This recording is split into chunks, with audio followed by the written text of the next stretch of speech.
नमस्कार मित्रों, क्या आपने कभी ये सोचा है कि जब किसी मनुष्य की मृत्यु हो जाती है तब उसकी आत्मा तुरंत इस संसार को छोड़कर चली जाती है या फिर कुछ समय तक अपने घर और परिवार के आसपास ही रहती है? ये सवाल सदियों से लोगों के मन में उठता रहा है। हमारे सनातन धर्म के प्राचीन और रहस्यमयी ग्रंथ गरुड़ा पुराण में इस विषय पर विस्तार से बताया गया है। गरुड़ पुराण के अनुसार मृत्यु केवल शरीर का अंत है, आत्मा का नहीं।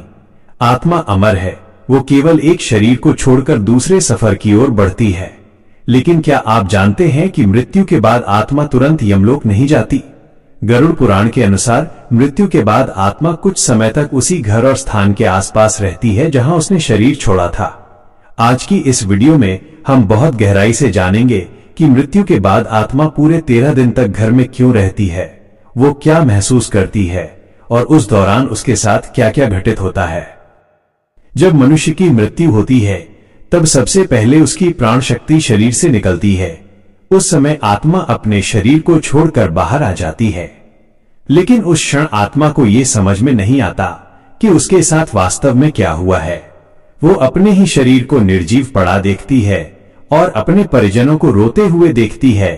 वो उन्हें आवाज लगाने की कोशिश करती है, उन्हें छूना चाहती है, लेकिन उसकी आवाज किसी को सुनाई नहीं देती और उसका स्पर्श कोई महसूस नहीं कर पाता, क्योंकि अब उसके पास भौतिक शरीर नहीं होता।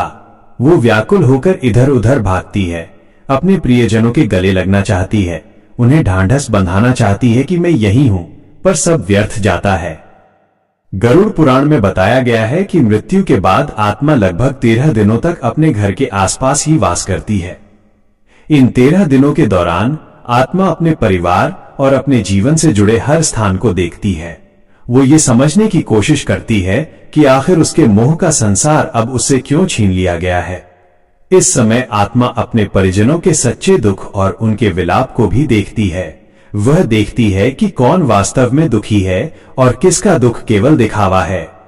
मृत्यु के बाद आत्मा एक बहुत ही अजीब और सूक्ष्म अवस्था में होती है। गरुड़ पुराण के अनुसार उस समय आत्मा को बहुत हल्का महसूस होता है, लेकिन साथ ही उसे अपने शरीर के खोने का भारी एहसास और दुख भी होता है। अगर मनुष्य ने जीवन में अच्छे कर्म किए होते हैं तो उसकी आत्मा शांत रहती है, उसे एक असीम शांति का अनुभव होता है। लेकिन अगर उसने जीवन भर पाप किए होते हैं तो उसकी आत्मा भय, ग्लानि और बेचैनी से भर जाती है। यमराज के दूत यानी यमदूत मृत्यु के तुरंत बाद आत्मा को यमलोक ले जाते हैं, जहां उसे उसके कर्मों का एक छोटा सा विवरण दिखाया जाता है। गरुड़ पुराण में वर्णन है कि पापी लोगों को यमदूत अत्यंत भयानक रूप में दिखाई देते हैं, काले रंग के लंबी जीभ वाले और क्रोधित आंखों वाले। उनका रूप इतना डरावना होता है कि आत्मा भय से कांपने लगती है और रोने लगती है। लेकिन जो पुण्य आत्माएं होती हैं, उनके लिए वही दूत शांत, सौम्य और दिव्य दिखाई देते हैं। यमलोक में प्रारंभिक पेशी के बाद यमराज के आदेश पर आत्मा को वापस उसी के घर छोड़ दिया जाता है, ताकि वो अपने हिस्से का तर्पण और पिंडदान ग्रहण कर सके। इन 13 दिनों के दौरान परिवार द्वारा किए जाने वाले पिंडदान का बहुत बड़ा महत्व है। गरुड़ पुराण कहता है कि मृत्यु के बाद आत्मा को भूख और प्यास भी लगती है। परिवार वाले जो पिंडदान और अनाज का दान करते हैं, उसी से आत्मा के प्रेत शरीर को शक्ति मिलती है। गरुड़ पुराण के अनुसार पहले दिन के पिंडदान से सिर, दूसरे दिन से गर्दन और कंधे, और इसी तरह 10वें दिन तक आत्मा के पूरे प्रेत शरीर का निर्माण होता है। यदि परिवार वाले विधि विधान से पिंडदान नहीं करते तो आत्मा भूख से तड़पती हुई हवा में भटकती रहती है और अत्यंत कष्ट पाती है। वो अपने ही परिवार से सहायता की गुहार लगाती है, लेकिन कोई उसे देख नहीं पाता।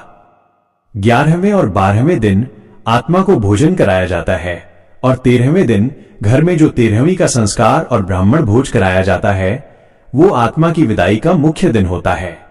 सनातन धर्म में मृत्यु के बाद 13 दिन तक जो संस्कार किए जाते हैं, उनका एक गहरा आध्यात्मिक रहस्य है। 13वें दिन आत्मा अपने घर से विदा होने की अंतिम तैयारी करती है। इसी दिन मोह का आखिरी बंधन टूटता है और आत्मा को यमलोक की उस लंबी और कठिन यात्रा पर हमेशा के लिए भेज दिया जाता है, जिससे वो कभी वापस नहीं लौटती। इसी कारण हमारे धर्म में 13वीं का संस्कार किया जाता है, ताकि आत्मा को उस लंबी यात्रा के लिए पाथेय यानी ऊर्जा मिल सके। इसके बाद शुरू होता है आत्मा का असली और अत्यंत कठिन सफर। गरुड़ पुराण के अनुसार आत्मा को यमलोक पहुंचने के लिए 86,000 योजन की विशाल दूरी तय करनी पड़ती है। यह यात्रा लगभग 1 वर्ष तक चलती है। ये रास्ता किसी भयानक मरुस्थल जैसा है, जहां न तो कहीं छाया होती है और न ही कहीं पानी की एक बूंद।